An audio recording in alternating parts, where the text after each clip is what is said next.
اور فاروق اشنائک صاحب جن کا تعلق پاکستان پیپلز پارٹی سے ہے اور وہ بھی وزیر قانون رہے ہیں، تو فاروق اشنائک صاحب، اعظم نذیر تارڑ اور کامران مرتضیٰ، ان تینوں نے مل کے مشاورت کی ہے، پلان تیار کیا ہے، اور اس پلان میں یہ ہے کہ کسی بھی کیس کی جو نظر ثانی کی اپیل ہے نا، اس کے لیے فل کوٹ ہونا چاہیے۔ ایک تو یہ پارلیمنٹ میں اس کو پاس کرایا جائے گا، پہلے قومی اسمبلی کا اجلاس بلا کر وہاں پہ کروایا جائے گا، پھر سینٹ کا اجلاس بلا کر وہاں پہ کروایا جائے گا کہ جی کسی بھی کیس کی نظر ثانی میں، یعنی کہ جب ریویو میں جائے گا، اپیل میں جائے گا، تو اس کے لیے فل کوٹ ہونا چاہیے۔ ایک یہ قانون، اور دوسرا آپ کو یاد ہوگا کہ جو ابھی ڈپٹی اسپیکر پنجاب اسمبلی کی رولنگ کا معاملہ تھا نا، جس پہ پھر اس کو سپریم کورٹ میں 3 رکنی بینچ تھا، chief justice of Pakistan Umar Ata Bandial صاحب کی سربراہی میں ایک فیصلہ سنایا گیا تھا جس میں کہا گیا تھا کہ جی وہ جو رولنگ تھی وہ ٹھیک نہیں تھی، ڈپٹی اسپیکر پنجاب اسمبلی کی دوست مزاری کی، اور اس کو انہوں نے ریجیکٹ کر دیا، اور پھر اسی کے نتیجے میں پی ٹی آئی کی حکومت پنجاب میں قائم ہوئی، اور جو چودھری پرویز الہی صاحب ہیں وہ وزیر اعلیٰ پنجاب بنے۔ تو اس میں بھی سب سے بڑا مطالبہ یہی تھا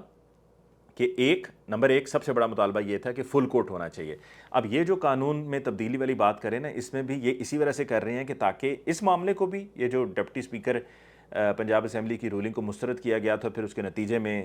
فیصلہ پی ایم ایل این کے اگینسٹ کیا تھا، اس میں بھی فل کوٹ ہونا چاہیے۔ تب بھی مطالبہ کر رہے تھے فل کوٹ کا، اور اب بھی یہی مطالبہ کر رہے ہیں۔ اور دوسری طرف جو دوسرا کام کرنے جا رہے ہیں نا، وہ یہ ہے کہ چیف جسٹس کے پاس یہ اختیار صرف نہیں ہونا چاہیے کہ کوئی بھی بینچ تشکیل ہوگا تو اس بینچ میں کون کون ہوگا، کیونکہ پی ایم ایل این اور پیپلز پارٹی کے مطابق، خاص طور پہ پی ایم ایل این کے مطابق، اس میں اگر چیف جسٹس ایک شخص، ایک فرد اگر فیصلہ کرتا ہے، بینچ کو تشکیل دیتا ہے، تو اس کے اندر اس کی ذاتی پسند یا ناپسند بھی ہو سکتی ہے۔ یعنی کہ دیکھیں، اگر عمران خان صاحب کسی بھی جج کے خلاف کوئی بات کریں یا کوئی عدالت کے خلاف بات کر دیں تو اس پر خوب شور مچایا جاتا ہے کہ جی کنٹمپٹ ہے، اور عدالتوں کا احترام نہیں کرتے، اداروں کا احترام نہیں کرتے۔ اور خود آپ کیا کر رہے ہیں؟ آپ کیا خود اداروں کا احترام کرتے ہیں؟ کہ آپ خود جج صاحبان کا احترام کرتے ہیں؟ اگر ایک فیصلہ آپ کے خلاف آیا ہے جس میں چیف جسٹس عمر عطا بندیال صاحب موجود تھے، اس کی سربراہی میں وہ بینچ تشکیل ہوا تھا اور انہوں نے فیصلہ سنایا تھا، تو پھر ایکسیپٹ اٹ۔ لیکن یہاں پر قانون تبدیل کیا جا رہا ہے کہ چیف جسٹس کے پاس اختیار نہیں ہونا چاہیے، پینل آف ججز ہوگا، اور پینل آف ججز کا فیصلہ چلیں چیف جسٹس کر لیں، لیکن پینل آف ججز ہوگا، اور اس پینل میں جو ججز موجود ہیں وہ یہ فیصلہ کریں کہ جو بھی کوئی بینچ تشکیل دیا جا رہا ہے اس بینچ میں کون کون ہوگا۔ یہ وہ قانون میں رد و بدل انہوں نے کرنا ہے، اپنے اتحادیوں سے بات چیت ہو چکی ہے، مکمل ہو چکی ہے، اور پھر اس کے بعد جو یہ نیب کے قوانین میں ترمیم پر P T I supreme court گئی ہوئی ہے، اس پر جب فیصلہ آ جائے گا تو اس فیصلے کے آنے کے بعد پھر نواز شریف صاحب کی واپسی کے لیے پی ایم ایل این کا پلان ہے کہ معاملات کو عملی جامہ پہنایا جائے گا۔ یہ پی ایم ایل این کا پورا گیم پلان ہے۔ اب آخر میں جی، مریم اورنگزیب صاحبہ لندن میں کئی مرتبہ پہلے بھی گئی ہوں گی، اب بھی گئی ہیں، اور بڑے ماشاءاللہ مہنگے مہنگے بیگ لے کر وہ گھوم رہی ہیں، اور ان کا جو یہ والا بیگ ہے وہ بھی تقریباً کوئی $700 کا، یعنی کہ تقریباً 1.5 لاکھ روپے کا یہ بیگ ہے، جو ابھی جب ان کی ویڈیو بنی نا لندن والی تو اس وقت انہوں نے وہ بیگ پکڑا ہوا تھا۔ اور پھر اس سے پہلے بھی اطلاعات یہی ہیں کہ جی انہوں نے جا کر نیو یارک میں، جب ابھی یہ اقوام متحدہ کے اجلاس پہ گئے ہوئے تھے، نیو یارک میں مینہٹن میں، یعنی کہ سینٹر آف نیو یارک میں 5th ایونیو پہ سٹور ہے سیکس کے نام سے، بہت بڑا سٹور ہے، اور اس سٹور سے بھی انہوں نے ٹھیک ٹھاک شاپنگ کی ہے، ہینڈ بیگز خریدے ہیں، اور لاکھوں کے، اور کچھ تو یہ کہہ رہے ہیں جی کروڑوں کی وہاں سے شاپنگ کی گئی ہے، اور سیکس سٹور 5th ایونیو پہ۔ پھر اس کے بعد میسیز ہے، وہ بھی بالکل مینہٹن میں ہے، سینٹر میں ہے، اور بڑا پاپولر سٹور ہے، اور کئی منزلہ عمارت ہے میسیز، اور اس میں مختلف اندر کاسمیٹکس بھی ہیں، گراؤنڈ فلور پہ سارے کاسمیٹکس وغیرہ کا سیکشن ہے، پھر اوپر اسی طریقے سے کپڑوں کی شاپس ہیں اور دیگر اور اس طرح کے آئٹمز ہیں، کافی اس کی سٹوریز ہیں۔ وہاں میسیز سے جا کر، جس میں میرا خیال میں مارکس اینڈ اسپینسر وغیرہ کا بھی سامان وہاں پہ موجود، تو مطلب تمام برانڈز وہاں پر میسیز میں موجود ہیں، وہاں سے بھی خریداری کی ہے مریم اورنگزیب صاحبہ نے۔ اور مریم اورنگزیب کو بہت زیادہ کرٹیسائز کیا گیا ہے کہ جی انہوں نے وہاں پر اتنا خرچہ کیا ہے اور یہ لوٹا ہوا پیسہ ہے، اور یہاں پر تو کہتے ہیں کہ جی پورے 2000 دیں گے ہم لوگوں کو اضافی، اور وہاں پر آپ یہ لاکھوں کی شاپنگ کر رہے ہیں۔ اور پھر لوگوں نے وہاں پر ویڈیو بناتے ہوئے کہا کہ جی جا کر ماربل آرچ، جو مہنگا ترین علاقہ ہے، مطلب ایجویر روڈ کے بالکل کارنر میں جو پہلا ایریا ہے وہ ماربل آرچ کا ہے، پھر اس کے بعد آگے بانڈ اسٹریٹ ہے، آکسفورڈ سرکس ہے، پکیڈلی سرکس ہے، یعنی کہ سینٹرل لنڈن مہنگا ترین علاقہ ہے۔ وہاں پر یہ کافی پی رہی تھیں، لوگوں نے ان کی ویڈیو بنائی، بڑا اعتراض کیا۔ اور پھر اس پہ ہم نے دیکھا کہ عظمہ بخاری صاحبہ نے جو میٹروپولیٹن پولیس ہے لندن کی اس کو ٹیگ کرتے ہوئے انہوں نے کہا کہ جن کے خلاف ایکشن لیا جائے، انہوں نے مریم اورنگزیب کو ہراس کیا. پھر پی ایم این این کے مختلف لوگوں نے بھی عطا طاہر اور سب نے کہا کہ جی یہ دیکھیے کہ مریم اورنگزیب صاحبہ کو کس طریقے سے وہاں پر ہراساں کیا گیا اور ایک خاتون پر اس طرح کے جملے کہے گئے ہیں، ان کو گالیاں دی گئی ہیں اور ان کی زندگی کو خطرہ ہے. اور انہوں نے شہباز شریف صاحب نے بھی بلکہ ٹویٹ کیا، انہوں نے ٹویٹ کر کے مریم اورنگزیب صاحبہ کو کہا کہ آپ نے بڑے تحمل سے وہاں پر صبر کا مظاہرہ کیا اور آپ نے کوئی آگے سے بات نہیں کہی. خیر یہ تو بات درست ہے کہ انہوں نے آگے سے کوئی ایسی بات نہیں کہی، کیونکہ اگر کہتی تو معاملہ اور فلیئر اپ ہوتا. بس ہلکی پھلکی چٹ چیٹ ہوئی کافی شاپ کے اندر، لیکن سڑک پہ جب وہ گزر رہی تھی ماسک لگایا ہوا تو لوگ اس وقت بھی بہت بہت کچھ کہہ رہے تھے، لیکن انہوں نے آگے سے نہیں کہا. جس طرح احسن اقبال صاحب نے یہاں پر کہا نا،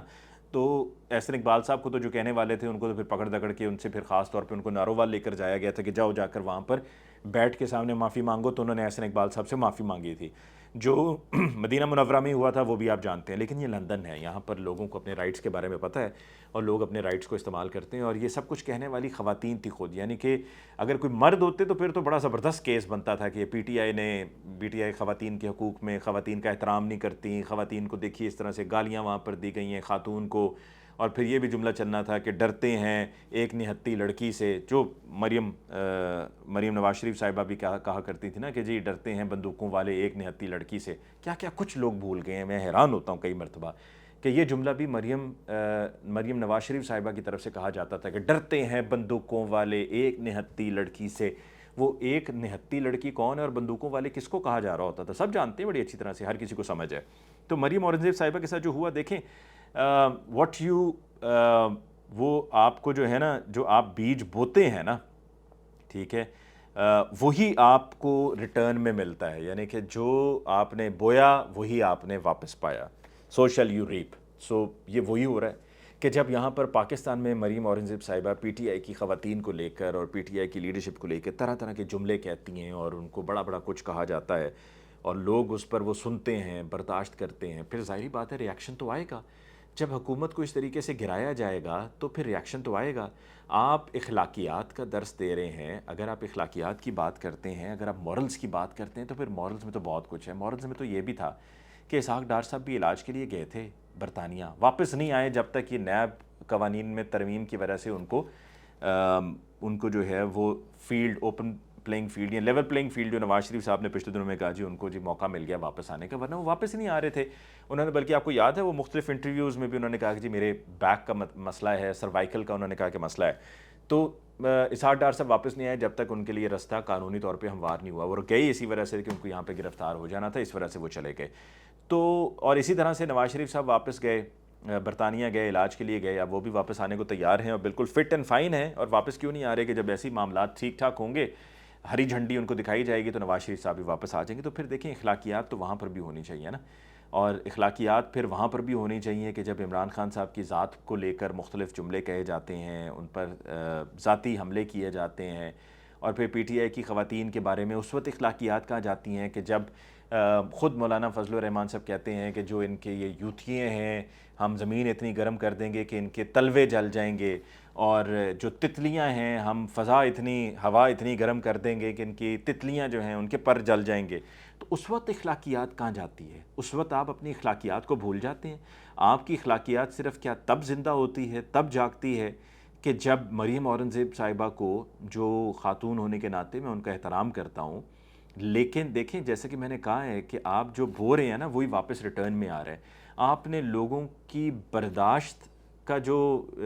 حد تھی وہ پار ہو گئی ہے، ایگزاسٹ ہو گئی ہے، ٹھیک ہے، صبر کا پیمانہ لبریز ہو گیا ہے. تو پھر لوگ تو ریاکٹ کریں گے. ریاکٹ کیوں نہ کریں؟ بولنا جانتے ہیں، سمجھتے ہیں، ان کے حقوق کا انہیں پتہ ہے، ان کو پتہ ہے کہ کیا صحیح ہے کیا غلط ہے. آپ اوورسیز پاکستانیز کے ووٹنگ رائٹ بھی چھین لیں اور پھر اس کے بعد آپ ایکسپیکٹ کریں کہ وہ آگے سے کچھ بھی نہ کہیں.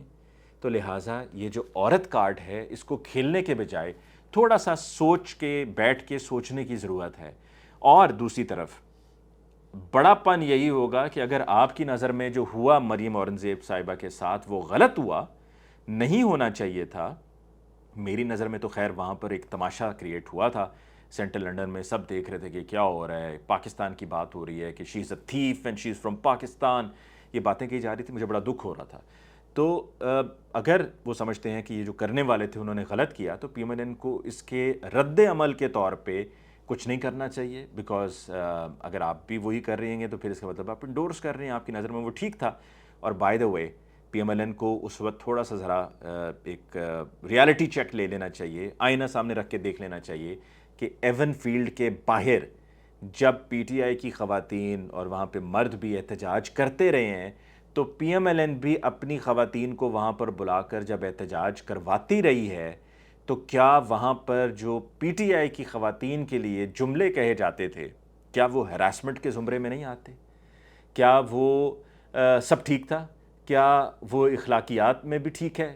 کیا وہ اخلاقیات کے دائرے میں آتا ہے؟ خود سوچئے، بی فیئر اباؤٹ اٹ۔ اس کے ساتھ ہی جی مجھے علی ممتاز کو اس ویڈیو سے دیجیے اجازت، انشاءاللہ آپ کی خدمت میں پھر حاضر ہوں گا۔ اللہ نگہبان۔